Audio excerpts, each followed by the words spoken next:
Um, so the devil walks the battlefields in times of war. It walks the streets and it sees all human sin and wrong.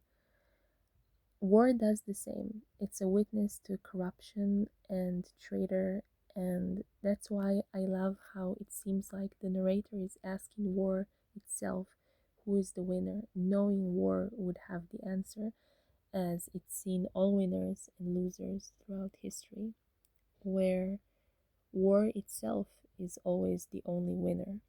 It sees all the ends of war and all the beginnings, and it's the one who stays standing. And I love how the narrator is also asking the listener, tell me who's the winner, and engaging the listener's mind and moral, wanting the listener to think for themselves before he proposes an answer. I love when you use questions in your writing so much. I just, it feels so, it engages all of my um, all of my logic and all of my deduction, and I love the way that you use questions when you write. I'm always happy when I see questions. I'm like, yes, I see a question. It really makes me happy to see. Um, and also, I forgot to say, it's just me thinking stuff, but on the first verse, the way the word um, war started every line, it made me think about the number of repetition. It repeats 4 times, and I thought that it's like a little prophecy, like the song predicts 4 world wars, as 2 have already happened, and with the religious theme of the song, a premonition or a prophecy appearing as a little code in the verses would make sense to someone who's a believer or a researcher. Um, I love your writing so much. I'm thinking about it from every angle. Um, I just love when I'm analyzing. I can always look at everything from every angle and just dig deep and just love everything. Um, oh, and also the way that you rhymed winner and sinner, making a connection where you can't win a war without sacrificing your morals and giving into sin. And if you look at the song from a religious standpoint, then it clicks so beautiful into place because it goes to the Old Testament and the New Testament, where the line everybody's a sinner rings so true, with the Bible being a place where sin is mentioned, punished, and corrected to create law and guiding points for human behavior, where war spans out across almost each chapter under God's all seeing eye. Um, and then the chorus, I'm riding on a merry-go-round, I'm never coming down. And I just want to say straight away that the image of the merry-go-round, along with the theme of war of the song, um, it reminded me, like on a visual level, it reminded me of a Tommy gun, like the Thompson submachine gun, with the round magazine thing and the bullets spinning in a circle inside as you fire it. Just the round shape of the merry-go-round and the motion of it spinning in a circle made me think of this gun. And I thought Revolver magazine as well, but the Thompson submachine gun came to mind when I thought about it, with the bullets spinning and clicking into place the same way the merry-go-round spins and each horse stops to linger a moment in all that circular movement. Um, and I just love this line so much, thinking of this, um, the narrator's inner conflict with religion, trying to find his place in it and its place in himself. I'm thinking about this constant thing, this war for religion because people battle with it all of their lives. It's one of the most important questions. Who am I? Why am I here? And does God exist? And if He exists, through which of the holy books do I choose to find Him?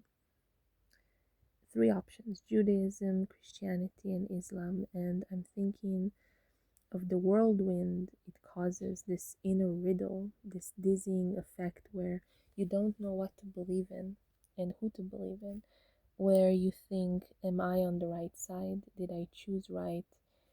Because parents choose God for the children when the children are little. They align their beliefs with the children's. They want the children to believe the same. Each parent describes the face of God different. There's difference in it since home. The difference in the face of God on a home and family level turns into the difference in the face of God across social circles, and then on a cultural level, on different areas of the globe, people put his face into the world everywhere, and religion becomes a topic for arguments and controversy and coercion, and it becomes this really important thing, this really pressing subject that makes the individual think that it includes them and that they too need to make a decision about it and choose a religion and follow it. And I'm thinking how the chorus could represent that, this inner conflict that one gets when the matter of religion becomes important and something one should make this or that decision about. And I'm thinking about the merry-go-round, and I'm thinking about the next line, I'm never coming down. And I'm thinking how the merry-go-round can be both a symbol of confusion, dizziness caused by thoughts and inner wanderings, and also a place for like refuge, a safe place. And I love how you use the word never and how it affects both options. I'm thinking about the merry-go-round and I'm thinking how it feels riding on it, the up and down motion of the horses, all rhythmic, and that little drop that you get when the horse dips down and it kind of feels like half of you is sinking while something in your chest remains afloat. And the feeling travels to your head and makes you get this off kilter feeling or lightheaded, and everything around spins and dots of light and color connect and create this dragging light effect where it smears in blues and pinks and shiny purples. And the gray of the twilight, along with the dark closing in soft, turn into this blur, like passing your fingers through an eyeshadow palette and then dragging them across a piece of paper. This blur that makes you retreat into yourself in a way because you can't make anything out. And I'm thinking how this can represent confusion, and paired with the word never, you give it this feeling that this state of confusion will linger on inside the narrator's mind on matters of religion and his place in it or its place inside of him. A never ending confusion spanning the most of his adult life. Because it's free religion, it's a choice to be dealt and confronted with at whatever age the individual chooses, but that freedom can also make people confused. So many people you see converting into this or that religion, then switching and then switching again, like when you come face to face with a desert and you don't know which way to turn. And I love how you use the merry-go-round in this because it's a big spinning thing and it's got all this momentum to it. It sweeps you along with it with this big movement feeling, and you feel like you feel powerless. A person clutches onto the metal post with both hands, feeling like this is the only thing that will keep them from flying off. And I'm thinking of the image this creates, trying to hold on to something, a belief, an idea, a piece of identity discovered while all of this religion swarms around them.